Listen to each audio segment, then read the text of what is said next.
ভারতের পেহেলগামে ২৬ জন টুরিস্ট মারা গেলেন। আবার আমরা দেখতে পেলাম ৭ মে রাতে ভারত পাকিস্তানে অ্যাটাক করলো এবং সেখানে অনেকজন মানুষ মারা গেল। কেন ইন্ডিয়া পাকিস্তানের মধ্যে এত কনফ্লিক্ট? এই যুদ্ধে আসলে জিতবে কে এবং আসলে হারবে কে? হিন্দু মুসলমানের মধ্যে এই কনফ্লিক্টের ইতিহাসটা কোথা থেকে শুরু হয়েছে? হিন্দু এবং মুসলমানরা একসাথে সম্মিলিতভাবে জোটবদ্ধ হইতে পারছে, তখনই কিন্তু ব্রিটিশরা এখান থেকে চলে গেছে। স্যার সাইরিল রেডক্লিফ নামের এক ব্রিটিশ লোক, যে কোনোদিন আগে ইন্ডিয়া আসে নাই, তারে ইন্ডিয়াতে পাঠাইছে মাত্র ৫ সপ্তাহ সময় দিছে বর্ডার গুলা দেওয়ার জন্য। আপনি যদি দেখেন শিলিগুড়ি করিডোর, আপনি যদি দেখেন সিকিম, আপনি যদি দেখেন কাশ্মীর, এত জঘন্য ম্যাপের ড্রয়িং, এবং এটা ইচ্ছাকৃত। আপনি যদি দেখেন পোল্যান্ড, আয়ারল্যান্ড, ইস্তোনিয়ার ম্যাপ কতবার তারা কতভাবে ড্র করার চেষ্টা করছে। আপনি যদি দেখেন আফ্রিকাকে তারা কতভাবে ডিভাইড করার চেষ্টা করছে এবং ডিভাইড করে রাখছে। আপনি একবার চিন্তা করেন তো যে ইন্ডিয়া, পাকিস্তান এবং বাংলাদেশ যদি একসাথে হইতো, ইকোনমিক্যালি এবং মিলিটারিলি, যদি এক দেশ হওয়ার দরকার নাই, একসাথে হইতে পারতো, জোটবদ্ধ হইতে পারতো, তাহলে এটা কত বড় সুপার পাওয়ার হইতো। এটার ইকোনমি হইতো অলমোস্ট $6 ট্রিলিয়ন, এবং এটা কি পরিমাণ সায়েন্টিস্ট তৈরি করতো, কি পরিমাণে এখানে এটার মিলিটারি পাওয়ার থাকতো, আমাদের নেগোশিয়েট করার ক্ষমতা থাকতো, এবং এটা নিঃসন্দেহে একটা সুপার পাওয়ার হইতে পারতো। এরকম বিভিন্ন ভাবে কনফ্লিক্ট তৈরি করার সুবিধাটা কি? পাকিস্তান অস্ত্র কিনে কার কাছ থেকে? আমেরিকার কাছ থেকে। ইন্ডিয়া ৮-১০ দিন আগে রাফাল এয়ারক্রাফট কোত্থেকে কিনছে? ফ্রান্সের কাছ থেকে। ১ থেকে ১,৫০০ কোটি টাকার শুধুমাত্র এয়ারক্রাফটই শেষ হয়ে গেল। এই টাকাটা আসলে কে দিবে? টাকাটা কি মোদির পকেটের টাকা? এটা হচ্ছে গরিব ইন্ডিয়ানদের টাকা। আলটিমেটলি লাভ হইতেছে কার? খেয়াল করেন, তারা আপনার কাছে অস্ত্র বিক্রি করিয়ে যাচ্ছে, তারা কিন্তু কলোনাইজেশন চালায় যাচ্ছে। যারা ১৫০-২০০ বছর ধরে আমাদেরকে শোষণ করলো, তাদের থেকে কিন্তু আমরা মুক্ত হইলাম না, এবং তারা এটা জানে। কারণ মোদী সরকার তার দুর্নীতি, তার অবিচার, এগুলাকে ঢাকার জন্য হিন্দু মুসলিম দাঙ্গাকে সে ফ্যান্টাসাইজ করে। সবসময় বলে প্রবলেমটা মুসলমান, আপনার চাকরিকে মুসলমান নিয়ে গেছে, আপনি যে গরিব, এটার জন্য কি মুসলিমরা দায়ী?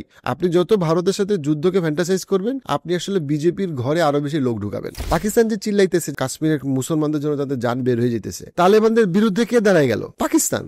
ইমরান খান কেন জেলে? আগে ইমরান খানকে জেলখানা থেকে বাইর করে প্রধানমন্ত্রী বানান। ৪ নম্বর পয়েন্ট, ১৯৭১কে আমরা কেন ভুলে যাই? ন্যাশনাল রিসোর্সের জন্য কাশ্মীর অসাধারণ। সো কাশ্মীরকে সবাই চায়, সো কাশ্মীরকে চায়নাও চায়, ইন্ডিয়াও চায়, পাকিস্তান চায়, নট বিকজ অফ রিলিজন, এটা শুনতে খারাপ লাগে আমাদের মুসলমানদের, but because of natural resource, তাদের ন্যাশনাল ইন্টারেস্টের জন্য। আপনি কেন যুদ্ধ চাবেন? আপনি কি খেয়াল করতেছেন আসলে মারা যাচ্ছে সাধারণ মানুষ? আলটিমেটলি পলিটিশিয়ান অথবা আর্মি জেনারেলরা তো কোনোদিন মারা যাবে না। আসলে ওই অস্ত্র বিক্রির সময় বড় লোকরা আরো বড় লোক হয়েছে, কারণ ওই মিলিটারি কন্ট্রাক্টররা কিন্তু আরো বেশি পলিটিশিয়ানদের সাথে ভাগযোগ করে খাইছে। আপনি শুধুমাত্র কোটি কোটি মানুষ মারা যাবে শুধু সেটাই না, দুর্ভিক্ষ হইতে পারে। 25% চান্স আছে, আল্লাহ না করে, যুদ্ধটা ফুল ফেজে যাবে। বাংলাদেশের কি করা উচিত? অবশ্যই বাংলাদেশের সর্বোচ্চ চেষ্টা করা উচিত যুদ্ধ যেন না লাগে, এবং ইন্ডিয়া এবং পাকিস্তানকে ইনভাইট করা উচিত যেন তারা নেগোসিয়েশনের টেবিলে বসে, লাগলে বাংলাদেশে বসে। এটা সম্ভব। কাতার যদি পারে, সিঙ্গাপুর যদি পারে, সৌদি আরব যদি পারে, দুবাই যদি পারে, আমরা কেন পারবো না একটা নেগোসিয়েটর হইতে? এই ভিডিও যদি আপনার কাছে উপকারী মনে হয়, আমি আরো বেটার ভিডিও যেন প্রডিউস করতে পারি, সেজন্য প্লিজ সাবস্ক্রাইব করুন। সব দিকে আলোচনা ইন্ডিয়া পাকিস্তানের যুদ্ধ আরো কত দূর গড়াবে। একদিকে আমরা দেখতে পেলাম ভারতের পেহেলগামে ২৬ জন টুরিস্ট মারা গেলেন। আবার আমরা দেখতে পেলাম ৭ মে রাতে ভারত পাকিস্তানে অ্যাটাক করলো এবং সেখানে অনেকজন মানুষ মারা গেল। এবং কতজন মানুষ মারা গেছে এটা নিয়ে দুই পক্ষের মধ্যে কেউ বলতেছে ৩০ জন, কেউ বলতেছে ৭০ জন, কিন্তু সবার মধ্যে একটা যুদ্ধ একটা পরিস্থিতি। আমি আজকে আলোচনা খুব ইম্পর্টেন্ট, আমি মনে করি যে বাংলাদেশিদের জন্য এবং সবার জন্যই, এই পরিস্থিতির একটু পিছন থেকে দেখা যে কেন ইন্ডিয়া পাকিস্তানের মধ্যে এত কনফ্লিক্ট। ইন্ডিয়া, পাকিস্তান, ভারত, বাংলাদেশ, এই পুরো রিজনটা এত কেন অ্যাগ্রেসিভ? হিন্দু মুসলমানের মধ্যে এই কনফ্লিক্টের ইতিহাসটা কোথা থেকে শুরু হয়েছে এবং কেন আমরা এই পরিস্থিতিতে পৌঁছাইলাম, এবং তখন আমরা বুঝতে পারবো এই যুদ্ধ আসলে কারা চায়, এই যুদ্ধে আসলে জিতবে কে এবং আসলে হারবে কে। আমি প্রথমে যে জায়গা থেকে শুরু করি সেটা হচ্ছে যে আমাদের যাদের জন্ম হয়েছে ১৯৬০-এর পরে, আমাদের অনেকের একটা ধারণা হইল হিন্দু মুসলমান সবসময় মারপিট করে, হিন্দু মুসলমান সবসময় তাদের মধ্যে সম্পর্ক খারাপ, সবসময় তাদের মধ্যে সংঘর্ষ চলে। কিন্তু আশ্চর্যের বিষয় হচ্ছে এই রিজনে হিন্দু এবং মুসলমান একটা লম্বা সময় ধর্মীয় সম্প্রীতির সাথে ছিল এবং তাদের মধ্যে এত যুদ্ধ ছিল না। তাদের মধ্যে যে যুদ্ধগুলো হয়েছে সেই যুদ্ধগুলো অনেক ক্ষেত্রে হয়েছে অন্য কোনো ক্ষমতার কারণে, কে রাজা হবে সেগুলা নিয়ে। কিন্তু পিওরলি ধর্ম নিয়ে আমি যদি মুঘলদের সময় এবং তার আগের সময়ের দিকে যদি আমি তাকাই, আমরা দেখব মুসলমান এবং হিন্দুরা একসাথে ছিল। মুঘলদের যে শাসনামল, সেই শাসনামলে প্রচুর পরিমাণে হিন্দু আর্মি প্রধান ছিল বা আর্মি জেনারেল র্যাঙ্কে ছিল, এবং তাদের ক্যাবিনেটে প্রচুর হিন্দু ছিল। এখানে আমরা দেখতে পাই যে আমার আজকের ভিডিওর একটা বড় অ্যানালাইসিস হচ্ছে যে হিন্দু এবং মুসলমানদের যে কনফ্লিক্ট, এই কনফ্লিক্টের পিছনের কারিগর হচ্ছে গিয়ে ব্রিটিশ এবং আমেরিকানরা, এবং তারা এই যুদ্ধ বা এই কনফ্লিক্টটা তৈরি করছে এবং তারপরে এটার স্নোবল এফেক্টে বাড়তে বাড়তে আজকে এই অবস্থার পরিস্থিতি সৃষ্টি হয়েছে। স্নোবল এফেক্টটা হচ্ছে গিয়ে আপনি পাহাড়ের উপরে ছোট্ট একটা স্নোবল আপনি যদি বানায়, আপনি যদি ঢালের মধ্যে ফেলেন, সেটা নিজে আস্তে আস্তে গড়াইতে গড়াইতে বিশাল একটা স্নোবল হবে। এটা হচ্ছে ব্রিটিশরা করছে, ব্রিটিশরা ছোট্ট একটা স্নোবল ফেলছে।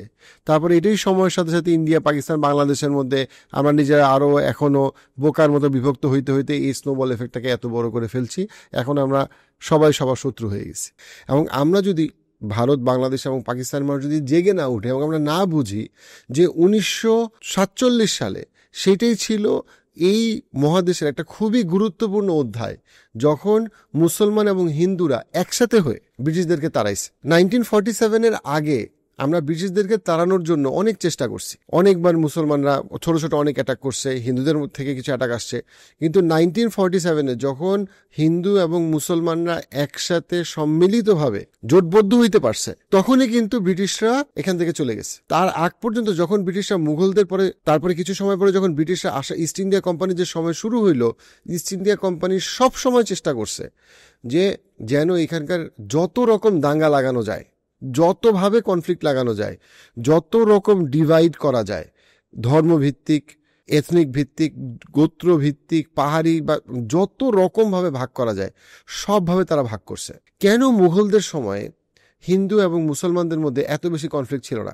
এখানে একটু বলে রাখা ভালো, আমি কিন্তু কখনোই বলতেছি না যে মুঘলদের শাসনামল পারফেক্ট ছিল। আমরা অনেক সময় মুসলমানরা একটা বায়াসে চলে যায় যে ও মুসলমানদের শাসনামল ছিল পারফেক্ট, ওই সময় কোনো অত্যাচার বা অবিচার হয়নি। না, এটা ঠিক না। মুঘলদের সময় কিছু কিছু অত্যাচার এবং অবিচার হয়েছে, যেটা হওয়া উচিত হয়নি, যেটা অনাকাঙ্ক্ষিত ছিল, যেটাকে অবশ্যই কোনো সচেতন মুসলমান সমর্থন করার কোনো কারণ নাই। কিন্তু মুঘলদের শাসনামলে ভারতবর্ষে যেই উন্নতি প্রগতি হয়েছে প্রকৃত অর্থে বোধ মুসলমান এবং হিন্দুদের, সেই তুলনায় ব্রিটিশদের শাসনামল ছিল অনেক অনেক খারাপ। ব্রিটিশরা যে পরিমাণ অত্যাচার অনাচার করছে, সেখানে আমরা যদি ব্রিটিশদের সাথে, মানে ইস্ট ইন্ডিয়া কোম্পানির যে সময়কাল, তার সাথে যদি আমরা মুঘলদের সময়কাল কম্পেয়ার করি, তাহলে আমরা দেখতে পারবো যে মুঘলদের সময়কাল পুরো উপমহাদেশের জন্য একটা অনেক বড় ব্লেসিং। এটা পারফেক্ট ছিল না, বাট এটা ওয়াজ অনেক বড় ব্লেসিং। এবং আমরা অনেক হিন্দু হিস্টোরিয়ানকেও আমরা দেখছি পরবর্তী সময়ে, যারা মুঘলদের শাসনামলকে যখন তারা কম্পেয়ার করতে গেছে ইস্ট ইন্ডিয়ার শাসনামলের সাথে, তখন তারা দেখাইছে যে কিভাবে মুঘলরা অনেক বেটার ছিল।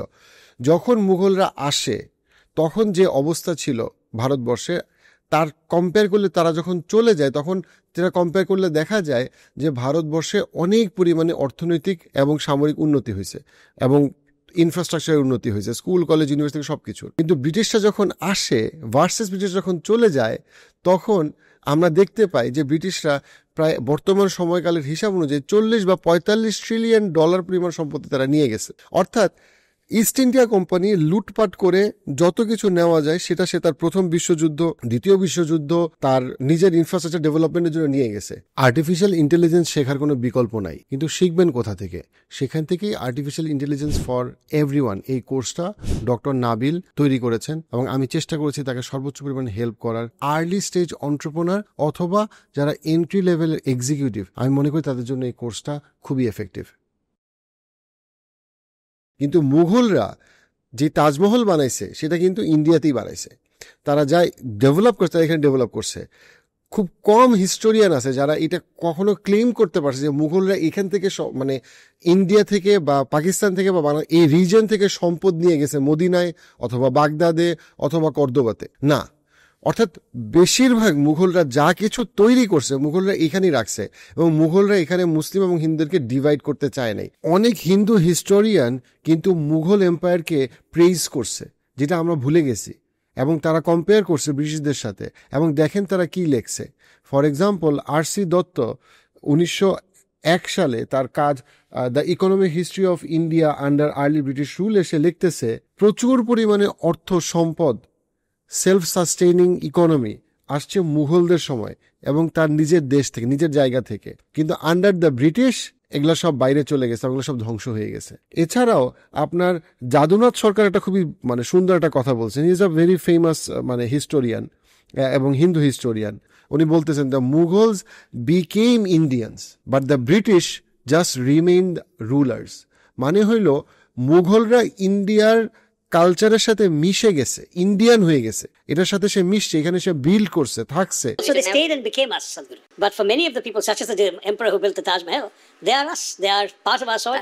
কিন্তু যারা ব্রিটিশ, তারা জাস্ট এখানে কলোনাইজ করতে আসছে এবং তারা কলোনাইজ করে চলে গেছে এবং তারা সেই কলোনাইজেশন প্রসেসটা এখনো কন্টিনিউ করতেছে। এবং আপনারা যদি মুঘলদের সময় যে ম্যাপ ছিল ভারত, পাকিস্তান, বাংলাদেশ, নেপাল, ভুটান ভার্সেস 1947 পরে বা বর্তমানে যে ম্যাপ হয়েছে, আপনি যদি এটা দেখেন তখন আপনি ক্লিয়ারলি দেখবেন যে এটা যেখানে একটা সুপার পাওয়ার ছিল, অর্থনৈতিক super power, military super power ছিল এবং সামনে আরো বড় হইতো, সেটাকে কিভাবে এত ক্ষত বিক্ষত করে এটাকে বিভক্ত করা হয়েছে। ব্রিটিশরা এমন ভাবে এটাকে গভর্ন করা স্টার্ট করলো, যেহেতু তারা আসলে সবসময় চাইছিল এখান থেকে এক্সপ্লয়েট করতে, এখান থেকে সম্পদ নিয়ে যাইতে, তারা সবসময় যতভাবে ডিভাইড করা যায়, শিক্ষা ব্যবস্থায় ডিভাইড করা, স্বাস্থ্য ব্যবস্থায় ডিভাইড করা, ধনী গরিবের বৈষম্য, সবগুলা জায়গায় তারা উৎসাহিত করছে যেন বৈষম্য বাড়ে, কনফ্লিক্ট বাড়ে। তো প্রমাণ কি 1947 আগে ব্রিটিশরা যে আসলে এখানে ডিভাইড অ্যান্ড কনকিউর করতে চাইছে, কয়েকটা প্রমাণ দেই। 19th সেঞ্চুরিতে এসে তারা কি করলো, তারা যত রকম গভর্নমেন্ট দলিলপত্র, কাগজপত্র আছে সেখানে তারা ইন্ডিয়ানদেরকে ক্যাটাগরাইজ করা স্টার্ট করলো রিলিজিয়ন,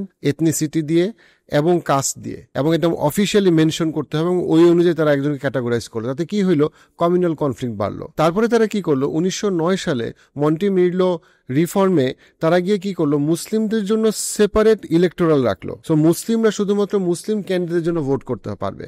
তাহলে আবারও কিন্তু হিন্দু মুসলিম দাঙ্গার দিকে এটাকে নিয়ে গেল। এবং সবচেয়ে ভয়ঙ্কর যে কাজটা তারা করছে সেটা হচ্ছে যে কখনো তারা হিন্দুদেরকে সাপোর্ট করছে মুসলিমদের বিরুদ্ধে, কখনো তারা মুসলিমদেরকে অ্যাক্টিভলি সাপোর্ট করছে হিন্দুদের বিরুদ্ধে। তাতে তাদের এই দুই গ্রুপের মধ্যে তাদের মধ্যে এই কনফ্লিক্টটা বেড়ে গেছে। তারা কখনোই কালেকটিভলি অ্যাজ আ সোসাইটিকে এম্পাওয়ার করে নাই, তারা সোসাইটির একটা অংশকে আরেকটা অংশের বিরুদ্ধে সাপোর্ট করছে। সো দ্যাট দুই পক্ষের মধ্যে কনফ্লিক্টটা বাড়ে এবং এটা তাদের পুরোপুরি স্বার্থের জন্য। যেমন 1857 একটা বিখ্যাত বিদ্রোহ হয়, তারপরে তারা মুসলিমদেরকে লয়াল সাবজেক্ট হিসেবে ট্রিট করতো, আবার অন্য সময় ইস্যু ভিত্তিক আরেকভাবে তারা হিন্দুদেরকে সাপোর্ট করছে। 1857 সালে লর্ড এফিস্টন সরাসরি বলছে যে ডিভাইড অ্যান্ড কনকিউর রোমানদের একটা মোটো ছিল এবং এটা আমাদেরও মোটো হওয়া উচিত, এবং তখন উনি কিন্তু ভারতবর্ষের ব্যাপারেই কথা বলতেছেন। এবং মোহাম্মদ আলী জিন্নাহ 1937 কিন্তু এক্স্যাক্টলি এই কথাটাই বলছেন যে ব্রিটিশরা হিন্দুদের অ্যাগেনস্টে মুসলিম এবং মুসলিমদের অ্যাগেনস্টে হিন্দুদেরকে নিয়ে খেলতেছে এবং এটার বেনিফিট নিচ্ছে ব্রিটিশ কংগ্রেস। ইনফ্যাক্ট মহাত্মা গান্ধীও কিন্তু এই কথাটা বলছে যে সেপারেট ইলেকটোরাল মুসলিমদের এটা একটা বিষ এবং এই বিষ সমাজ থেকে নির্মূল করতে হবে। অর্থাৎ মহাত্মা গান্ধী এবং মোহাম্মদ আলী জিন্নাহ কিন্তু এই ব্যাপারে তাদের কোনো দ্বিমত ছিল না যে হিন্দু মুসলিমের এই কনফ্লিক্টটা ব্রিটিশরা তৈরি করছে, ঝগড়া বাঁধাইছে, বিতর্ক বাঁধাইছে, যুদ্ধ বাঁধার মতো পরিস্থিতি তৈরি করছে তাদেরকে নিয়ন্ত্রণ করার জন্য। আবার 1947 পরে তারা যখন এত বড় একটা জায়গাকে তারা ভাগ করলো, তারা এই ভাগটা করছে খুব তাড়াহুড়া করে এবং যেটার জন্য কনফ্লিক্ট আরো অনেক অনেক বেশি বাড়ছে এবং এই পরিমাণে মাইগ্রেশন হয়েছে, যেভাবে মাইগ্রেশন পৃথিবীর ইতিহাসে বিরল, যেখানে পাকিস্তানের এক মাথা থেকে ইন্ডিয়ার আরেক মাথায় গরিব মানুষগুলা গেছে, আবার ইন্ডিয়ার এক মাথা থেকে গরিব মানুষগুলা পাকিস্তানে আসছে। যদি প্রপারলি প্ল্যানিং করা হইতো, তারা প্রায় 200 বছর এখানে ছিল, কিন্তু যাওয়ার সময় তারা এমনভাবে গেছে যেন এখানে কনফ্লিক্ট বাড়ে। এটা একটা সবচেয়ে মানে ভালো প্রমাণ হইল স্যার সাইরিল রেডক্লিফ নামের এক ব্রিটিশ লোক, যে কোনোদিন আগে ইন্ডিয়া আসে নাই, তারে ইন্ডিয়াতে পাঠাইছে, মাত্র 5 সপ্তাহ সময় দিছে বর্ডারগুলো দেওয়ার জন্য। চিন্তা করেন, একটা লোক যে কোনোদিন, একটা ব্রিটিশ যে কোনোদিন ইন্ডিয়াতে আসে নাই, তারে মাত্র 5 সপ্তাহ সময় দেওয়া হয়েছে ইন্ডিয়ার এবং পাকিস্তানের সমস্ত বর্ডার রাখার জন্য। ও কি বোঝে? কোনোভাবে সম্ভব না। এবং ওই জায়গা থেকেই, এটা আমরা ব্রিটিশদের ইনকম্পিটেন্স বলি, করাপশন বলি, যেটাই বলি না কেন, ওই জায়গাটা থেকেই কিন্তু আজকের কাশ্মীরের এই সাধারণ মানুষগুলা প্রজন্মের পর প্রজন্ম মারা যাচ্ছে। কারণ এই যে অমীমাংসিত জায়গাগুলা, এই যে শিলিগুড়ি করিডোর, এই যে চিকেন নেক, এই যে 7 সিস্টার্স, এই যে বেলুচিস্তান, এগুলোর আপনি যদি পিছনের ইতিহাস দেখেন, আপনি দেখবেন এগুলাকে এমন ভাবে তৈরি করা হয়েছে যেগুলা তাদের ইনকম্পিটেন্সের জন্য হোক বা করাপশনের জন্য হোক, এখানে আলটিমেটলি সাধারণ মানুষ, গরিব মানুষ সাফার করতেছে। এই জন্য এইসব জায়গায় কাশ্মীরের মতো, সুইজারল্যান্ডে কিন্তু কাশ্মীরের মতো জায়গা আছে, কিন্তু সুইজারল্যান্ডে আপনি যাইতে পারবেন, আপনি 10 গুণ বেশি টাকা দিবেন, ওদের ইকোনমি ভালো হবে। আপনারও একটা সুইজারল্যান্ড আছে, সেটা হচ্ছে কাশ্মীর, আপনি যাইতে গেলে গুলি খাবেন। কাশ্মীরের খরচ সুইজারল্যান্ডের 20 ভাগের 1 ভাগ, কিন্তু আপনি কাশ্মীরে যাইতে পারবেন না। আপনার কাছে মনে হবে ও ব্রিটিশরা কত শিক্ষিত। আরে না, ব্রিটিশরা শিক্ষিত তাদের নিজেদের স্বার্থে, আমাদের স্বার্থের জন্য ব্রিটিশরা কোনো কিছু বুঝে না। তারা বোকা। কেন? কারণ তারা কখনো চায় নাই যে এই উপমহাদেশে সুইজারল্যান্ডটা থাকুক, কারণ এই উপমহাদেশে সুইজারল্যান্ডটাই ছিল কাশ্মীর, এটাকে নষ্ট করে দেওয়া হয়েছে। এবং আমরা মনে করি যে সমস্ত সমস্যা ইন্ডিয়ার, সমস্ত সমস্যা পাকিস্তানের, সমস্ত সমস্যা বাংলাদেশের, ব্লা ব্লা ব্লা। বাট আমরা ভুলে যাই 1947 সালে আমরা কাদের বিরুদ্ধে দাঁড়াইছিলাম, কেন দাঁড়াইছিলাম, কেন আমরা হিন্দু এবং মুসলমান একসাথে দাঁড়াইছিলাম। যে ম্যাপটা ব্রিটিশরা এগ্রি করছে, যে ম্যাপটা তারা ড্র করে দিয়ে গেছে, যেটা আমরা এগ্রি করছি, আমরা যদি ম্যাপটার দিকে তাকাই তখন আমরা দেখব কাশ্মীরের সমস্যাটা ওইখানে শুরু হয়েছে। ম্যাপের ডিজাইন মানে আপনি যদি দেখেন ইস্ট পাকিস্তান, ওয়েস্ট পাকিস্তান এবং ইন্ডিয়া, আপনি যদি দেখেন শিলিগুড়ি করিডোর, আপনি যদি দেখেন সিকিম, আপনি যদি দেখেন কাশ্মীর, এত জঘন্য ম্যাপের ড্রয়িং, এবং এটা ইচ্ছাকৃত। কিভাবে আপনি বুঝবেন ইচ্ছাকৃত? আপনি যদি দেখেন যে ইউরোপিয়ানরা, সোভিয়েতরা যখন সরে গেল, অর্থাৎ সোভিয়েত ইউনিয়ন থেকে যখন রাশিয়া হইল, তারপরে সে কি পরিমাণ বারে ইউরোপ তার নিজের ম্যাপ কতবার রিড্র করছে। শুধুমাত্র ইউক্রেন, আপনি যদি শুধুমাত্র গুগল বা চ্যাটজিপিটিতে আপনি একটু নাড়াচাড়া করেন যে ইউক্রেনের ম্যাপ কতবার চেঞ্জ হয়েছে, আপনি যদি দেখেন পোল্যান্ড, আয়ারল্যান্ড, ইস্তোনিয়ার ম্যাপ কতভাবে ড্র করার চেষ্টা করছে, আপনি যদি দেখেন আফ্রিকাকে তারা কতভাবে ডিভাইড করার চেষ্টা করছে এবং ডিভাইড করে রাখছে। কেন? কারণ তারা জানে তাদেরকে অনেক দূর থেকে, সেই ইউরোপ আমেরিকা থেকে তাদেরকে কন্ট্রোল করতে হবে, এই ভারতবর্ষ কন্ট্রোল করতে হবে, আফ্রিকা। এই জন্য তারা সবকিছুকে ডিভাইড করে রাখতে চায়। ডিভাইড করে রাখার সুবিধা কি? কাশ্মীরের মতো কনফ্লিক্ট জোন, শিলিগুড়ির মতো conflict zone, east Pakistan, West Pakistan, এরকম বিভিন্ন ভাবে কনফ্লিক্ট তৈরি করার সুবিধাটা কি? সুবিধাটা হইল, আপনি দেখেন পাকিস্তান অস্ত্র কিনে কার কাছ থেকে? আমেরিকার কাছ থেকে।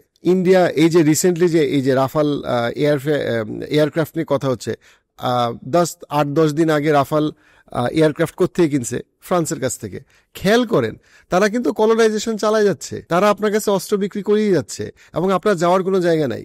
এটাই হচ্ছে কি ডিভাইড করার মজা। এবং ডিভাইড করার মজা হইল আপনি সবসময় তার দাস থাকবেন, তার সাহায্য প্রার্থী থাকবেন। আপনি একবার চিন্তা করেন তো যে ইন্ডিয়া, পাকিস্তান এবং বাংলাদেশ যদি একসাথে হইতো, ইকোনমিক্যালি এবং মিলিটারিলি, যদি এক দেশ হওয়ার দরকার নেই, একসাথে হইতে পারতো, জোটবদ্ধ হইতে পারতো, তাহলে এটা কত বড় সুপার পাওয়ার হইতো। পৃথিবীর 23% মানুষ এই জায়গায় থাকে, মানে প্রতি 4 জনের মধ্যে একজন এখানে থাকে। এটা পৃথিবীর সবচেয়ে বড় মুসলিম, মানে সবচেয়ে বড় মুসলমানদের জায়গা এটা হইতে পারতো। এটার ইকোনমি হইতো অলমোস্ট $6 ট্রিলিয়ন। এবং এটা কি পরিমাণ সায়েন্টিস্ট তৈরি করতো, কি পরিমাণে এখানে এটার মিলিটারি পাওয়ার থাকতো, এবং আমরা কি পরিমাণ আমাদের নেগোসিয়েট করার ক্ষমতা থাকতো, এবং এটা নিঃসন্দেহে একটা সুপার পাওয়ার হইতে পারতো। কিন্তু আমরা কি পারছি? আমরা পারি নাই। কেন? কারণ আমাদের মধ্যে কনফ্লিক্ট তৈরি করে দেওয়া হয়েছে। এক দেশ হওয়াটা কিন্তু জরুরি না। দেখেন G7 কান্ট্রি যে আমাদের বলা হয়, যেখানে আমেরিকা আছে, ইটালি আছে, ফ্রান্স আছে, জার্মানি আছে, জাপান আছে, কানাডা আছে, এরা কিন্তু এক দেশ হয়ে যায় নাই, কিন্তু তারা একসাথে তাদের একটা ইকোনমিক ব্লক করছে। কখনো দেখেন নেইটোর যে এক একটা দেশ, নেইটোর মধ্যে যে 50-এর উপরে এতগুলা দেশ, এই দেশগুলা কিন্তু এদের মধ্যে অনেক রকম কনফ্লিক্ট, কিন্তু তারা কেন একটা মিলিটারি অ্যালায়েন্সে আসছে? মূলত মিলিটারি অ্যালায়েন্সে আসছে রাশিয়ার বিরুদ্ধে নিজেদেরকে সেফগার্ড করার জন্য। তারা বুঝছে যে এটা আমাদের জন্য ভালো। তাহলে কেন আমরা কখনো চিন্তা করি না যে না, আমরা আসলে অ্যালায়েন্স তৈরি করব? আমরা খালি ওই ব্রিটিশ আর আমেরিকানরা যেটা চাইছে আমাদের মধ্যে ডিভাইড থাকুক, আমরা আরো ডিভাইডের দিকে চিন্তা করি। না আমাদের মুসলিমদের মধ্যে ঐক্য আছে, না আমাদের রিজিয়নাল ঐক্য আছে। আজকে যদি আমাদের রিজিয়নাল ঐক্য থাকতো, আবার মুসলিমদের মধ্যে ঐক্য থাকতো, তাহলে আমাদের অলরেডি ইন্টারন্যাশনাল কারেন্সি তৈরি হয়ে যেত। অলরেডি আমরা ইকোনমিক্যালি আমরা অনেক স্ট্রং হইতে পারতাম, মিলিটারি স্ট্রং হইতে পারতাম। তখন কাশ্মীর ইস্যু হইতো না, তখন প্যালেস্টাইন ইস্যু হইতো না। কিন্তু আমরা খেয়াল করি না যে ব্রিটিশ এবং আমেরিকানরা আমাদেরকে যেভাবে বিভক্ত করতে চাইছে, আমরা ওইভাবেই বিভক্ত হয়েছি। তারা যে স্নোবল এফেক্টটা তৈরি করছে, ওই স্নোবলটাই বড় হইতেছে এবং আমরা ওইটার মধ্যে আরো বেশি কনফ্লিক্ট চাচ্ছি, উইদাউট ইভেন রিয়েলাইজিং যে কনফ্লিক্ট আমাদের জন্য খারাপ। পাকিস্তানের ইকোনমি খারাপ হইলে লোন দিচ্ছে কে, টাকা দিচ্ছে কে? ওয়ার্ল্ড ব্যাংক আর IMF। পাকিস্তান কোনো ওই গর্তের মধ্যেই আছে। আবার ইন্ডিয়ার যদি অর্থনৈতিক সমস্যা, তখন আবার তাদের কাছে তাহলে আমরা 1947 সালে যাদের থেকে মুক্ত হইলাম, যারা 150-200 বছর ধরে আমাদেরকে শোষণ করলো, তাদের থেকে কিন্তু আমরা মুক্ত হইলাম না। এবং তারা এটা জানে, এই জন্যই তারা এইভাবে করে এমনভাবে ম্যাপটা আঁকছে যে আপনি নিজেদের মধ্যে গ্যাঞ্জাম করতে করতে করতে করতে করতে করতে আপনার সময় থাকবে না এটা রিয়েলাইজ করার আসল শত্রুটা আসলে কে, আসলে কলকাঠি কে নাড়তেছে, আসলে আমরা কার কাছে অস্ত্র কিনতেছি, কাদের সাথে যুদ্ধ করতেছি। আমাদের মধ্যে তো সবসময় তো প্রবলেম ছিল না। আমরা ভুলে যাই যে মুসলমান স্কলাররা ইন জেনারেল গত 1000 বছরের বেশি সময় ধরে কিন্তু আসলে হিন্দুদেরকে অনেক কাজকে তারা অ্যাপ্রিসিয়েট করছে। মুসলিমদের আগে ম্যাথমেটিক্সে হিন্দু স্কলারদের বিশাল কন্ট্রিবিউশন ছিল। আল বিরুনি 973 সালে যখন আসে, তার যে বিখ্যাত বইগুলো আছে তার মধ্যে একটা খুবই ইম্পর্টেন্ট বই কিন্তু আছে ইন্ডিয়াকে নিয়ে। তার বইটার নামই হলো কিতাব আল হিন্দ, এবং ওই বইতে উনি শুধুমাত্র এই এরিয়াতে মুসলিমদের কথা বলেন, উনি হিন্দুদের যে ফিলসফিক্যাল এবং মানে তাদের চিন্তার যে সফিস্টিকেশন সেটা নিয়ে উনি অনেক প্রশংসা করছেন হিন্দু সেইজদের।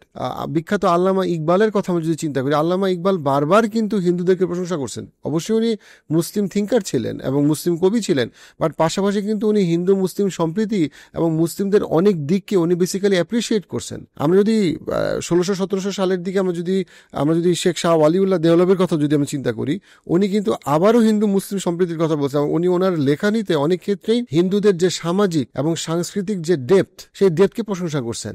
তারা কখন এই প্রশংসাগুলো করতে গিয়ে ইসলাম ধর্ম আর হিন্দু ধর্মকে মিলায় ফেলে নাই। তারা অবশ্যই তাওহীদের জায়গায় তারা স্ট্রং ছিল, তারা জানতো যে কোনটা তাওহীদ কোনটা শিরক, but at the same time তারা সামাজিক সম্প্রীতির জায়গায় তারা সবসময় ওই রেসপেক্টফুল যে সহাবস্থান, সেই জায়গাটাকে ওনারা রাখতে পারছেন, যেটা আমরা এখন হারায় ফেলছি। এবং এই হারায় ফেলাটা শুরু হয়েছে ব্রিটিশরা আসার পর থেকে, এবং কারণ তারা আমাদেরকে ডিভাইড করার চেষ্টা করছে এবং আমরা ওই ফাঁদে পা দিছি, এবং এখনো আমরা ওই খেলার মধ্যেই আছি যে আমরা মনে করি আমরা মারামারি কাটাকাটি করলে খুব উপকার হবে। এবার একটু ইন্ডিয়া পাকিস্তান নিয়ে আসি। ভারতের ব্যাপারে আমাদের একটা বড় মাইন্ড শিফট আমার কাছে মনে হয় যে প্রবলেম্যাটিক। সেটা হইল, আপনি যদি ভারতকে শুধুমাত্র বিজেপি সরকার দিয়ে চিন্তা করেন, দেখেন এটা আসলে যৌক্তিক না। আমরা যদি ইন্ডিয়া পাকিস্তান বাংলাদেশে সবচেয়ে বড় ইসলামিক ইনস্টিটিউট চিন্তা করি, সবচেয়ে প্রসিদ্ধ টপ 3টার মধ্যে একটা অবশ্যই হবে নাদওয়াতুল ওলামা।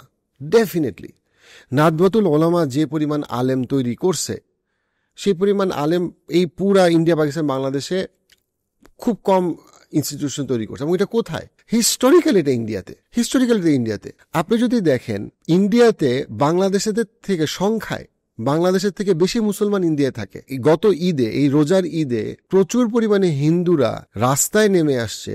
মুসলিমরা যখন নামাজ পড়ে ফিরছে তাদেরকে সাদরে গ্রহণ করার জন্য, তাদেরকে অভিনন্দন জানানোর জন্য। অর্থাৎ ভারতের একটা বিশাল পপুলেশন আছে, যেই পপুলেশন একদিকে তারা মুসলমান, আরেকদিকে যারা হিন্দু, তারা কখনোই মুসলিমদের সাথে ধর্মযুদ্ধে যাইতে চায় না।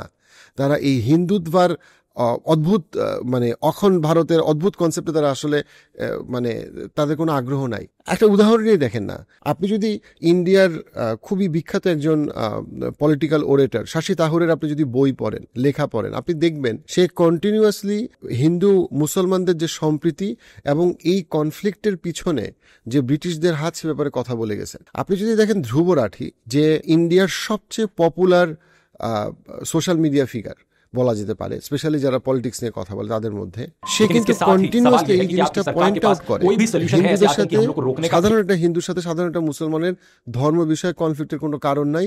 এবং এই কনফ্লিক্টটাকে মোদী সরকার নিয়ে আসছে। মোদী সরকার কেন নিয়ে আসছে? কারণ মোদী সরকার তার দুর্নীতি, তার অবিচার, এগুলাকে ঢাকার জন্য সে বেসিক্যালি একটা হিন্দু মুসলিম দাঙ্গাকে, একটা ধর্মযুদ্ধকে সে ফ্যান্টাসাইজ করে। ধ্রুব রাঠি বলতেছে তার ভিডিওতে যে মোদী সবসময় বলে প্রবলেমটা মুসলমান, বাট আসলে তো আপনার চাকরিকে মুসলমান নিয়ে গেছে, আপনি যে গরিব এটার জন্য কি মুসলিমরা দায়ী? এই কথাটা ধ্রুব রাঠি বারবার তার বক্তব্যে নিয়ে আসে। এবং ধ্রুব রাঠি কিন্তু কোনো একজন ব্যক্তি না, ধ্রুব রাঠি প্রায় 1 কোটি ভারতীয় শুধুমাত্র তাকে ফলো করে, বিশাল সংখ্যক তাকে ফলো করে। অর্থাৎ আমি যে জিনিসটা পয়েন্টটাকে এস্টাবলিশ করতে যাচ্ছি সেটা হচ্ছে, মোদী সরকার আর বিজেপি সরকার দিয়ে ভারতকে জাজ করা যে ভারতের সবাই হইল ইসরায়েলের মতো, ভারতের সবাই হইল মুসলমানদেরকে একদম খেয়ে শেষ করে ফেলতে চায়, এইটা আপনি শুধুমাত্র তাদের কিছু পচা মিডিয়া আউটলেট এবং তাদের কিছু, আপনি খেয়াল করেন না, যখন টেন্ডুলকার আর সৌরভ গাঙ্গুলি ক্রিকেট খেলতো সেই সময় বাংলাদেশে প্রচুর পরিমাণে মানুষ ভারতীয়দেরকে পছন্দ করত। ভারতের আপনি যদি সবচেয়ে বড় অভিনেতাদের মধ্যে দেখেন, শাহরুখ খান, আমির খান, সালমান খান, আমি বলতেছি আপনাকে সিনেমা দেখতে হবে, বাট ভারত যদি ফান্ডামেন্টালি এত বেশি মুসলিমদেরকে ঘৃণা করত, এই যে 3 জন মুসলিম অভিনেতা, তারা খুব মুসলমান প্র্যাকটিস করেন সেটা বলতেছি না, বাট তারা যে মুসলিম নাম পরিচয় নিয়ে কোনোদিন এত পপুলার হইতে পারতো? ঠান্ডা মাথায় চিন্তা করেন, পারতো না, কোনোদিন পারতো না। ভারত কি নাদওয়াতুল ওলামায় কখনো ধ্বংস করতে গেছে? কখনোই যায় নাই। সো বিজেপির এই উত্থান খুবই দুঃখজনক, এ ব্যাপারে কোনো সন্দেহ নাই, খুবই দুঃখজনক। কিন্তু এই উত্থান দিয়ে ভারতের সাথে একটা যুদ্ধকে ফ্যান্টাসাইজ করা হইল গিয়ে আরো বেশি বিজেপির ঘরে লোক ঢুকানো। আপনি যত ভারতের সাথে যুদ্ধকে ফ্যান্টাসাইজ করবেন, আপনি আসলে বিজেপির ঘরে আরো বেশি লোক ঢুকাবেন, আরো বেশি হিন্দুরা বিজেপি মুখী হবে। আবার আমরা যদি এখন পাকিস্তানের দিকে তাকাই, আমাদেরকে মনে রাখতে হবে যে আপনি যদি পাকিস্তানকে ইমাম মাহাদি মনে করেন, তাহলে আপনার আর দাজ্জালের দরকার নাই। কথা আরেকবার বলি, আপনি যদি পাকিস্তানকে ইমাম মাহাদি মনে করেন, তাহলে আপনার আর দাজ্জালের প্রয়োজন নাই। কেন? আমি 4টা জিনিস বলি পাকিস্তানের ব্যাপারে। একদিকে যে ইন্ডিয়া, পাকিস্তান, বাংলাদেশের দুর্নীতি, অবিচারের জন্য আমাদের নিজেদের পুয়ার গভর্নেন্স, আমাদের নিজেদের দুর্নীতি দায়ী, এবং আমাদের অনেক পলিটিশিয়ানরা বিভিন্ন রকম কৃত্রিম যুদ্ধ, হিন্দু মুসলমান যুদ্ধ, কাশ্মীর, বিভিন্ন রকম ইস্যু চিন্তা করে তারা আসলে তাদের যে রিয়েল অজ্ঞতা, মূর্খতা, তাদের যে ইনকম্পিটেন্স, তাদের যে দুর্নীতি, এটাকে তারা ঢাকার চেষ্টা করছে। ওই অনেকটা আমাদের দেশের ক্রিকেট টিম যখন খুব খারাপ খেলে, তখন জিম্বাবুয়েকে ইনভাইট করা হয়, তারপরে জিম্বাবুয়ের সাথে একটা ক্রিকেট ম্যাচ হয়, ওই সিরিজ বাংলাদেশ জিতে, ওইটা মানে একটু ধোয়া তোলা আর কি, যে অন্যদিকে অ্যাটেনশন নেওয়া। সো মোদি দেখাইতে চায় যে মূল সমস্যা মুসলমানরা, বাট আসল কথা হচ্ছে মূল সমস্যা তার নিজের দুর্নীতি, মূল সমস্যা তার অবিচার, মূল সমস্যা হচ্ছে গিয়ে ইন্ডিয়ার একটা বটম 50% পপুলেশন বঞ্চিত, শোষিত, তাদের সুশিক্ষা নাই, তাদের সুচিকিৎসা নাই, তাদের সুযোগ নাই, তাদের অনেকের স্মার্টফোন কেনার টাকা নাই, তাদের অনেকের রাতে লাইট জ্বলে না। পাকিস্তানের ক্ষেত্রেও পাকিস্তানের যে 4টা প্রবলেম আমি বলবো, যে কেন আপনি পাকিস্তানকে যদি আপনি মনে করেন যে ও পাকিস্তান তো মুসলিম দেশ, পাকিস্তানের সাথে আমাদের সবসময় একসাথে থাকা উচিত, একটু ধৈর্য ধরেন। 4টা ইস্যু বলি। প্রথম কথা হইলো, পাকিস্তান যে চিল্লাইতেছে যে কাশ্মীরের মুসলমানদের জন্য তাদের জান বের হয়ে যেতেছে, পাকিস্তানের গরিব মুসলিমদের জন্য তাদের কেন জান বেরোয় না? পাকিস্তানের যে অর্থনৈতিক দুরবস্থা, পাকিস্তান যে কি আনবিলিভেবল করাপ্টেড, এটা নিয়ে মনে করেন আরো 10টা পডকাস্ট হইতে পারে। পাকিস্তানিরাই স্বীকার করে যে তাদের কি পরিমাণে করাপশন তাদের দেশে হয়েছে। প্রত্যেকটা গভর্নমেন্ট, প্রত্যেকটা টার্মে তারা ভীষণ পরিমাণে করাপ্টেড। তো তারা তাদের দেশের গরিব মুসলমানদেরকে আগে হেল্প করুক না, কাশ্মীর থেকে হেল্প করবে, ঠিক আছে। কাশ্মীরের ব্যাপারে ইন্ডিয়া এবং পাকিস্তানের স্বার্থটা কি? একটা হচ্ছে গিয়ে তাদের 2টা দেশেরই ন্যাশনাল ইন্টারেস্ট, এবং চায়নারও এখানে ন্যাশনাল ইন্টারেস্ট আছে, কারণ ট্যুরিজমের জন্য কাশ্মীর অসাধারণ, ন্যাশনাল রিসোর্সের জন্য কাশ্মীর অসাধারণ। সো কাশ্মীরকে সবাই চায়, সো কাশ্মীরকে চায়নাও চায়, ইন্ডিয়াও চায়, পাকিস্তান চায়, not because of religion, fundamentally because of, এটা শুনতে খারাপ লাগে আমাদের মুসলমানদের, but because of natural resource, তাদের ন্যাশনাল ইন্টারেস্টের জন্য। সো প্রথম কথা হচ্ছে কি, যে পাকিস্তানের তার নিজের দেশের যে অর্থনৈতিক দুরবস্থা, চরম ইকোনমিক মানে একটা কন্ডিশনে যে তারা আছে, তারা কেন ওখান থেকে নিজেদেরকে উঠায় না? 2 নম্বর যেটা কথা, সেটা হইল ইমরান খান কেন জেলে? দেখেন, আমাদের দেশে জুলাই আগস্টের যেই গণ অভ্যুত্থানটা হয়েছে, এই গণ অভ্যুত্থানের চেষ্টা কিন্তু সাধারণ পাকিস্তানিরা গত 3 বছরে কয়েকবার করছে, কিন্তু জুলাই আগস্টের ঘটনায় আমরা দেখতে পাই যে বাংলাদেশ আর্মি একসময় আমাদের জনগণের সাথে একো করছে, সম্প্রীতি জানাইছে, যেটার জন্য প্রফেসর মোহাম্মদ ইউনূস এখন প্রধান উপদেষ্টা। অন দ্য আদার হ্যান্ড, পাকিস্তানের ক্ষেত্রে অপোজিটটা হয়েছে। পাকিস্তানের ক্ষেত্রে জনগণের ক্লিয়ারলি তাদের ইচ্ছা ছিল ইমরান খান ক্ষমতায় থাকবে, প্রধানমন্ত্রী থাকবে, কিন্তু ইমরান খান জেলে। কেন জেলে? কারণ হচ্ছে গিয়ে এটা মানে একেবারে মানে ব্ল্যাক এন্ড হোয়াইট, এটা হচ্ছে গিয়ে পাকিস্তানি আর্মির জন্য। তো ভাই, আপনি কাশ্মীরে মুসলমানদেরকে হেল্প করার আগে ইমরান খানকে জেলখানা থেকে বাইর করে প্রধানমন্ত্রী বানান, যে পাকিস্তানকে ঐক্যবদ্ধ করতে পারে, তাহলে সেটা পাকিস্তানের জন্য ভালো। 3 নম্বর যেটা পয়েন্ট, সেটা হইলো আফগানিস্তান ইস্যুতে।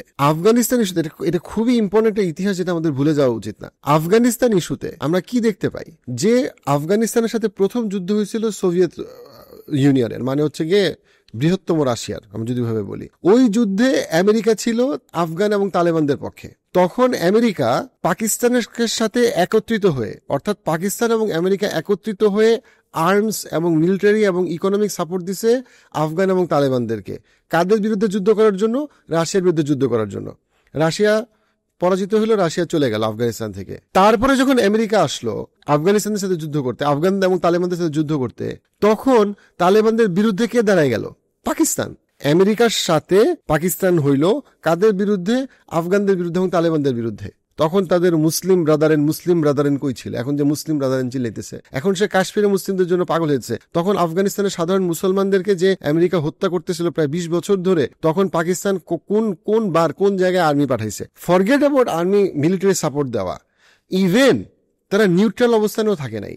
অনেক ক্ষেত্রেই তালেবান এবং আফগানদের সবসময় একটা বড় রকমের অভিযোগ, যেই অভিযোগ পরবর্তীতে পাকিস্তানের অনেক ব্যুরোক্রেটরাও এগ্রি করছে যে আমরা অনেক ক্ষেত্রে আমেরিকাকে সাপোর্ট করছি সাধারণ আফগান এবং তালেবানদের বিরুদ্ধে, যে তালেবান সরকার এখন আফগানিস্তানকে চালায়। তাহলে আপনি যে মুসলিম ব্রাদারেন করতেছেন কাশ্মীরের ক্ষেত্রে, তা আপনি আফগানিস্তানের ক্ষেত্রে পাকিস্তান কি করছে? 4 নম্বর পয়েন্ট, 1971কে আমরা কেন ভুলে যাই? আমরা অনেক সময় 1971কে বাংলাদেশের আমাদের একটা প্রবলেম হইল যে আমরা এটাকে এত বেশি পলিটিক্যাল লেন্সে চিন্তা করি, আওয়ামী লীগ, বিএনপি, জামাত ইসলাম, হাবিজাবি, বামপন্থী, ডানপন্থী। ভাইয়া, এ ব্যাপারে কোনো সন্দেহ নাই যে 1971 সালে আমাদের দেশের সাধারণ মানুষ বিশাল সংখ্যায় নিহত হয়েছে, 9 মাস যুদ্ধ হয়েছে, প্রচুর পরিমাণে মেয়ে রেপড হয়েছে, এবং এটা একটা পাকিস্তানিদের একটা নির্লজ্জ অবিচার ছিল যে সে একটা বড় দেশ হিসেবে একটা ছোট দেশে সে এইভাবে যুদ্ধ করতে আসছে, এবং সে যুদ্ধে তো পরাজিত হয়েছেই, সেটা তো আছেই, বাট কি পরিমাণে সাধারণ নিরীহ মানুষকে সে হত্যা করছে। এবং এইটাকে যেখানে পাকিস্তানও চিন্তা করে আমাদের ক্ষমা চাওয়া উচিত,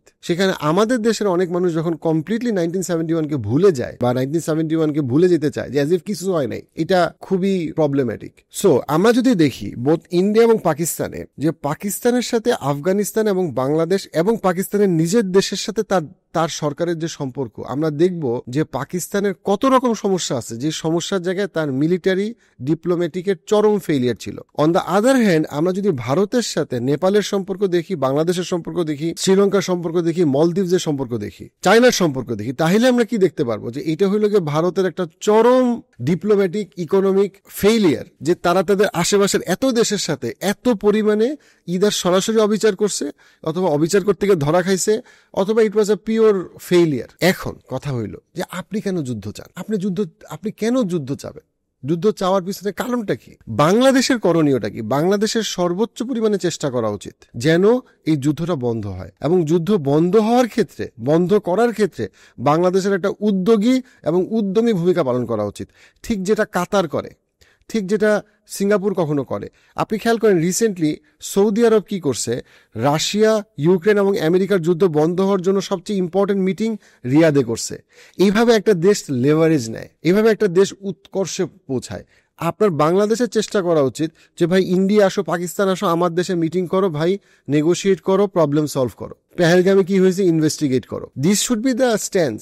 আপনি চিল্লাইতেছেন ভাই এই যুদ্ধ, এক দল বলে ভারতের দিকে যাব, আরেক দল বলে পাকিস্তানের দিকে যাব। ও আপনি কি খেয়াল করতেছেন না আলটিমেটলি মারা যাচ্ছে সাধারণ মানুষ? আপনি চিন্তা করেন মাত্র 1 ঘন্টা বা 2 ঘন্টার একটা অ্যাটাক ইন্ডিয়ার, এই অ্যাটাকে আপনার 1 থেকে 1,500 কোটি টাকার শুধুমাত্র এয়ারক্রাফটই শেষ হয়ে গেল। এই টাকাটা আসলে কে দিবে? টাকাটা কি মোদির পকেটের টাকা? এটা হচ্ছে গরিব ইন্ডিয়ানদের টাকা। আবার পাকিস্তানের সাধারণ মানুষ মারা গেল, পেহেলগামে সাধারণ টুরিস্ট মারা গেল। আলটিমেটলি লাভ হইতেছে কার? আলটিমেটলি পলিটিশিয়ান অথবা আর্মি জেনারেল তো কোনোদিন মারা যাবে না, মারা যাবে সাধারণ মানুষ। ইকোনমি খারাপ হয়, তারপরে বলে ও আমাদের ইকোনমি খারাপ, ইন্ডিয়া বলবে পাকিস্তানের জন্য ইকোনমি খারাপ, পাকিস্তান বলবে ইন্ডিয়ার জন্য ইকোনমি খারাপ। আসলে ওই অস্ত্র বিক্রির সময় কিন্তু ঠিকই কিন্তু বড় লোকরা আরো বড় লোক হয়েছে, কারণ ওই মিলিটারি কন্ট্রাক্টররা কিন্তু আরো বেশি পলিটিশিয়ানদের সাথে ভাগযোগ করে খাইছে। সাধারণ মানুষ কিন্তু আলটিমেটলি ট্যাক্সের টাকা দিয়ে শেষ, তার কাছে কিছু নাই। সো এই যুদ্ধে যদি ইন্ডিয়ার সাথে পাকিস্তানের যুদ্ধ হয়, তাতে শুধুমাত্র কোটি কোটি মানুষ মারা যাবে, শুধু সেটাই না, দুর্ভিক্ষ হইতে পারে। আপনার ব্রিটিশদের যে শাসনামল, সেই শাসনামলে এই উপমহাদেশে কয়েকবার ভয়ঙ্কর দুর্ভিক্ষ হয়েছে। আপনি কি দুর্ভিক্ষ চান? আপনি কি চান যে সাধারণ মানুষ মারা যাক? তাহলে আপনি যুদ্ধের জন্য লাফাইতেছেন কেন? আপনি কেন মনে করেন সবকিছু যুদ্ধ দিয়ে সমাধান হইতে হবে? যুদ্ধ দিয়ে সমাধান হইতে হবে না। আমাদের সাথে হিন্দুদের যুদ্ধ না হইলে কোনোদিনও স্টেবিলিটি আসবে না, এই চিন্তা করাটা একটা বিকৃত চিন্তা। এবার আমি আসি গাজওয়াতুল হিন্দের কথায়। গাজওয়াতুল হিন্দের হাদিস নিয়ে যে কি পরিমাণে হইচই হয়, ওরে বাবারে, আমি একটু ঠান্ডা মাথায়। প্রথমত হইল গাজওয়াতুল হিন্দের যে হাদিসটা, সেই হাদিসের মূল কথা হচ্ছে রাসূলুল্লাহ সাল্লাল্লাহু আলাইহি ওয়াসাল্লামের একটা প্রেডিকশন, যে প্রেডিকশনে উনি বলছেন 100 মুসলমানরা ভারতবর্ষে শাসন করবে। আমি জাস্ট হাদিসের সামারিটা, মূল কথাটা বলতেছি। প্রথমত হইল যে এই হাদিসটার ব্যাপারে আলেমদের মধ্যে অনেক রকম মত আছে, এই ভারতবর্ষের আলেমদের মধ্যেই, এবং তা অনেকেই বলছেন যে এইটা অলরেডি হয়ে গেছে, কারণ অনেক সময় ভারতবর্ষ মুসলমানরা শাসন করছে। আবার অনেকে বলছেন এটা ফিউচারে হবে, আবার অনেকে বলছেন এটা এখন হইতে পারে, যেটা নিয়ে অনেক রকম মতামত আছে। দ্বিতীয় যেটা কথা, সেটা হইল এই হাদিসে স্পষ্টভাবে সাধারণ মানুষকে হিন্দুদের বিরুদ্ধে যুদ্ধ করতে মুসলিমদেরকে সাধারণভাবে কোনো নির্দেশনা দেওয়া নাই। এই হাদিস মানে এইটা না যে রাসূলুল্লাহ সাল্লাল্লাহু আলাইহি ওয়াসাল্লাম মুসলিমদেরকে বলছে যে তুমি হিন্দুদের বিরুদ্ধে অস্ত্র ধরো, এরকম এটা স্পষ্টভাবে এই হাদিসে কোথাও নাই, এবং এইভাবে কোনো মুহাদ্দিস এই হাদিসকে ব্যাখ্যা করে নাই। 3 নম্বর কথা হইল ইন্ডিয়ার সাথে বাংলাদেশের অথবা ইন্ডিয়ার সাথে পাকিস্তানের কোনো যুদ্ধ হইতে হয়, সরাসরি যুদ্ধ হইতে হয় ইসলামী নিয়ম অনুযায়ী। এই যুদ্ধের ডাক কি আপনি আর আপনার বন্ধু চা খাইতে খাইতে আর ফেসবুকে স্ট্যাটাস দিতে দিবেন না। এটা হয় দিতে হবে সরকার প্রধানকে, তাহলে দিতে হবে আর্মি প্রধানকে, তাহলে দিতে হবে দেশের যে বৃহত্তম আলেম সমাজ, তারা এটা বলবে। আমার আপনার তো যুদ্ধর দিকে ডাক দেওয়ার কোনো অধিকার ইখতিয়ার ইসলাম আমাদেরকে দেয় নাই। আমরা লাফাইতেছি কেন? আমরা কেন সোশ্যাল মিডিয়া পোস্টে ভরাই ফেলতেছি যে এটাই হলো যুদ্ধ করার সময়, এটা হলো যুদ্ধ করার সময়, চলো চলো চলো যুদ্ধ করি। ভাইয়া যুদ্ধ তো এত মানে খেলা না। এবং এটার মাধ্যমে কি হইতেছে, সোশ্যাল লেভেলে বোথ ইন্ডিয়া, পাকিস্তান এবং বাংলাদেশে সবাই সবার কুয়ার মধ্যে আছে, সবাই সবার কুয়ার ব্যাগ, এবং সবাই মনে করতেছে যে হ্যাঁ ব্যাস বুঝে ফেলছি এই সব বুঝে ফেলছি। বাট আসলে সে খেয়াল করতেছে না এটাতে তো আরো অন্য অনেক পার্সপেক্টিভ আছে, আরো অন্য অনেকগুলো ধারণা আছে। আমরা ভুলেই যাই, যেটা আমি আবারও বলি, যে ভারতে বাংলাদেশের থেকে বেশি মুসলমান আছে, এটা বাংলাদেশিরা ভুলেই যায়। ভারতে নাদওয়াতুল ওলামার মতো ইনস্টিটিউশন আছে, এটা আমরা বাংলাদেশিরা ভুলেই যাই।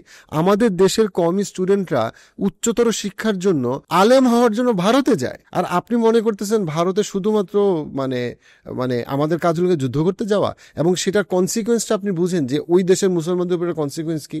তারাও তো আপনার ফেসবুক স্ট্যাটাস দেখে যে 1,00,000 কোটি বাঙালি কি বলে, ও খালি যুদ্ধ করতে চায়, গাজওয়াতুল হিন্দ। আরে ভাই, আপনাকে বুঝতে হবে না যে গাজওয়াতুল হিন্দের কথাটা, এটার পলিটিক্যাল সিগনিফিকেন্সটা কি, সোশ্যাল সিগনিফিকেন্সটা কি। আপনার তো দরকার নেই যুদ্ধের ডাক দেওয়ার। যুদ্ধের ডাক দেওয়ার দায়িত্ব সরকার প্রধানের আছে, আর্মিদের আছে, আর্মি প্রধানের আছে, ওলামাদের যে সামষ্টিক ঐক্য, তারাই কথা বলবে। এটা তো আমার আপনার কাজ না। আমার আপনার তো এই ফেসবুক চ্যাটের মধ্যে এটা নিয়ে মানে সরগরম হওয়ার কাজ। সবচেয়ে বড় কথা হচ্ছে একটা যুদ্ধে সাধারণ মানুষ মারা যাবে বিশাল সংখ্যায়, বিশাল পরিমাণে অর্থনৈতিক ক্ষয়ক্ষতি হবে। আপনি এটার জন্য কেন এটাকে ফ্যান্টাসাইজ করতেছেন? আর্টিফিশিয়াল ইন্টেলিজেন্স শেখার কোনো বিকল্প নাই, কিন্তু শিখবেন কোথা থেকে? সেখান থেকেই আর্টিফিশিয়াল ইন্টেলিজেন্স ফর এভরিওয়ান এই কোর্সটা ডক্টর নাবিল তৈরি করেছেন, এবং আমি চেষ্টা করেছি তাকে সর্বোচ্চ পরিমাণে হেল্প করার। কিভাবে রিসার্চ করব, কিভাবে আমি একটা অ্যাসাইনমেন্ট তৈরি করব, কিভাবে আমি আমার বিভিন্ন কাজে, চিন্তায়, ইনফ্যাক্ট যে কোনো কাজে আমি এআই এর কোন সময় কোন টুলটা ইউজ করব, ডিজিটাল মার্কেটিং হোক অথবা ভিডিও এডিটিং হোক। এই কোর্সটা যারা এন্ট্রি টু ইন্টারমিডিয়েট লেভেলে, যারা বুঝতে পারছেন না যে এআই আমি কিভাবে শুরু করবো এবং কোথা থেকে আমি আসলে আমার ডেভেলপমেন্টটা হবে, তাদের জন্য, স্পেশালি যারা আর্লি স্টেজ এন্টারপ্রেনার অথবা যারা এন্ট্রি লেভেলের এক্সিকিউটিভ, আমি মনে করি তাদের জন্য এই কোর্সটা খুবই এফেক্টিভ। 1947 পরে ইন্ডিয়া এবং পাকিস্তান বহুবার এরকম কনফ্লিক্টের সিচুয়েশনে আসছে। 2019 সালেও পাকিস্তানের সাথে ইন্ডিয়ার কিন্তু একটা বড় রকম যুদ্ধের মতো পরিস্থিতি দেখা গেছিল, সিমিলার এবারের মতোই। যুদ্ধ হয় নাই। এইবারও আমার ধারণা ইন্ডিয়া এবং পাকিস্তানের ফাইনালি যুদ্ধ হবে না। আমার ধারণা এবারও ইন্ডিয়া পাকিস্তানের মধ্যে ফাইনালি যুদ্ধ হবে না। যেটা আমার ধারণা সেটা হচ্ছে যে তারা আরো কিছু, পাকিস্তান হয়তো একটা দুটো অ্যাটাক করতে পারে, ইন্ডিয়া হয়তো বা বর্ডার একটা দুটো অ্যাটাক করতে পারে, বাট কেউই খুব বেশি লাইন ক্রস করবে না।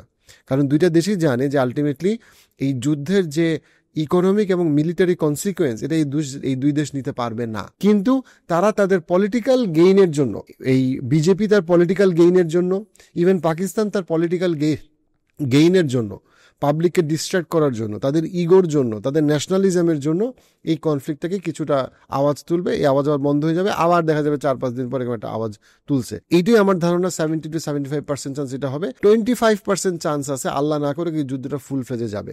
বাংলাদেশের কি করা উচিত? অবশ্যই বাংলাদেশের সর্বোচ্চ চেষ্টা করা উচিত যুদ্ধ যেন না লাগে, এবং ইন্ডিয়া এবং পাকিস্তানকে ইনভাইট করা উচিত যেন তারা নেগোসিয়েশনের টেবিলে বসে, লাগলে বাংলাদেশে বসে। এটা সম্ভব।